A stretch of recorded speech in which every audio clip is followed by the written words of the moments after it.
last period, this last period, we call hard times. Okay. Because before it was easy for us. Embargo. And we passed through a special moment. It was called the special time and a special period. We don't have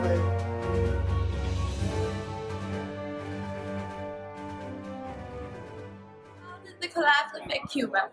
Well, that's because Cuba sold their goods, primarily sugar, to a price way higher than the market price, and then they imported their goods, primarily oil, for a price way lower than the market price from the Soviet Union. And then you can wonder why the Soviet Union was willing to support the system, and that's simply because Cuba at that time was a communist country, close to the United States.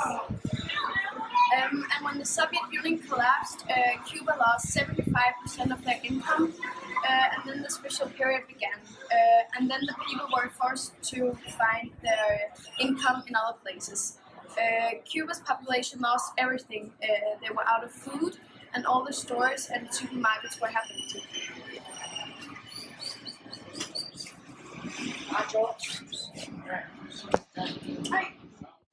As a result of the Soviet Union collapse, the Cubans were forced to introduce an additional currency, CUP, which is the Cuban peso, and the new CUC, which is the Cuban convertible peso.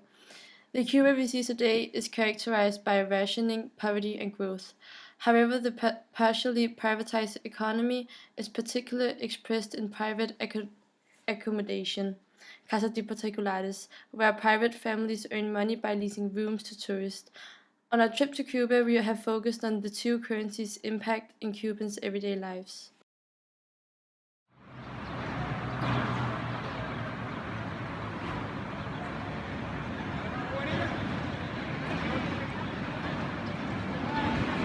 I'm standing here in Santa Clara, which is the first largest city in Cuba. If you look around, you can see Cubans wearing colorful clothes and they look happy. But all of this changed before the Soviet Union collapsed. Before the Soviet Union collapsed, the Cuban has the same living conditions as us. They could go on vacation, then they could earn money and save money. But all of this changed after the Soviet Union collapsed because the Cuban economy was based on the Soviet Union. We went to visit one of Cuba's local supermarkets, and what we noticed the most was all the empty shelves. It is quite astonishing compared to Denmark, where there is never shortage of goods and food products. As said before, Cuba was forced to create a new additional currency, which is named CUC.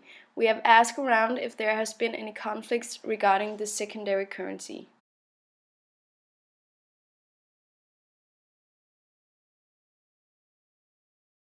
That's the big problem of our economy right now. Okay, what kind of? At that moment, from the very beginning, it was necessary. The government was compulsory to have two currencies. Yeah. So, in order to continue with the development of the country. So the government didn't like, tourism at that moment. Why? Because, tourism is very good, but at the same time, attacks, prostitution, drugs, and so on. So that's why the government was afraid of doing, but it was compulsory to open tourism. To international tourism to the world, and it was compulsory. Government was compulsory to, take this measure to introduce another currency in Cuba, in order to survive, because this was hard currency, and this hard currency gathered by the government so they can go to the international market and to buy oil. Remember, we lost, the market, socialist market. We didn't have market. We have to go to international market and to buy oil. And the only crop, the main crop at that moment was sugar cane. The production of sugar, and the prices of sugar were very, very low. So the only incomes that the government had at that moment is to have this convertible backed with American dollar. The moment was American dollar. It has to introduce this inside a society for, to continue the development of the country. Now,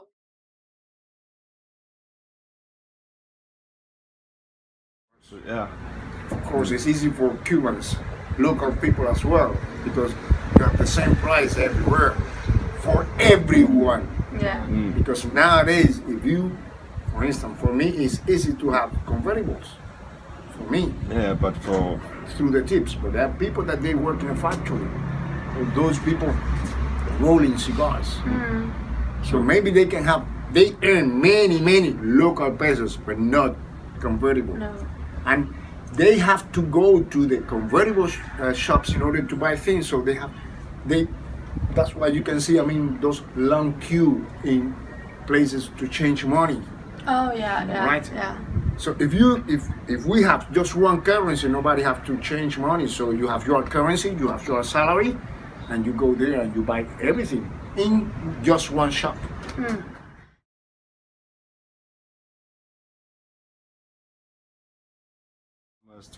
It's easier for us. It's easier. For me, it's easier because I have convertible in hand. yeah. I go directly to this place, and the same articles you are not going to find same articles in convertible shops. So you can buy more stuff with convertible. Of course, in local peso shops, you are not going to find electrodomestic appliances. Oh, okay. You cannot find many things, many items. But in convertible shops, you will find, I mean, electrodomestic appliances and something else.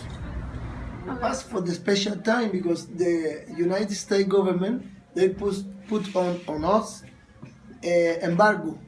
No, area embargo to affect our way to live. You know, way to live where we have to buy things very expensive when we make a comparison with other countries. You know, and we pass through a special moment. It was called that special time. Special period. And a special period. We don't have a lot of things that you can imagine were lost because it was so expensive to us to take it. But we passing through that. And now, okay, Yeah. definitely. Yeah. Definitely. Have you experienced any problems with these two currencies? Because No, no, to us it's something normal. No, nothing, not any problems. normal. It depends when you work or you live in the tourist places. The fact that there are two currencies is not well seen by the Cubans, and there is a hope for a merged currency again.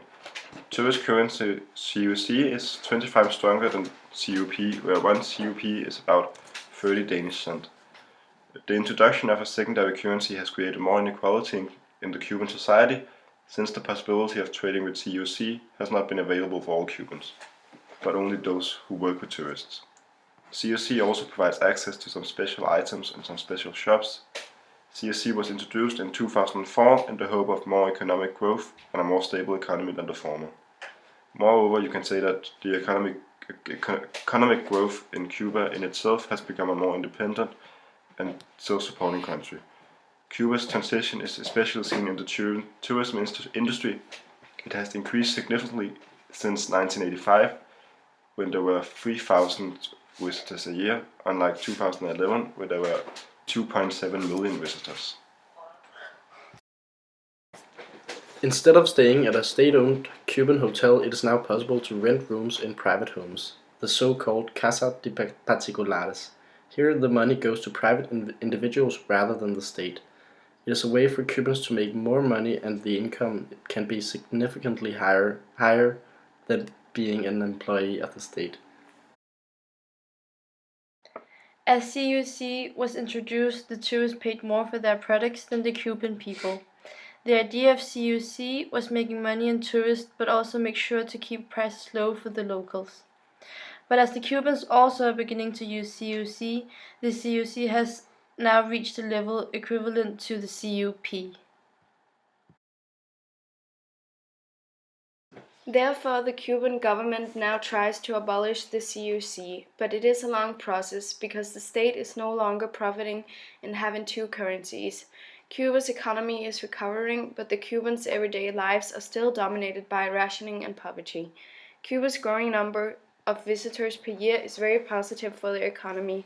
It creates great economic growth, and the tourism sector grows and grows, and thus formed more jobs, which also benefits the state. The CUC is pegged to the American dollar. Most of the Cubans are paid in CUP, although most consumer products are priced in CUC. The system with two currencies, where one is unavailable for many, is frowned upon. In 1993, Castro legalized usage of the American dollar in Cuba because Cuba had lost several trade relations.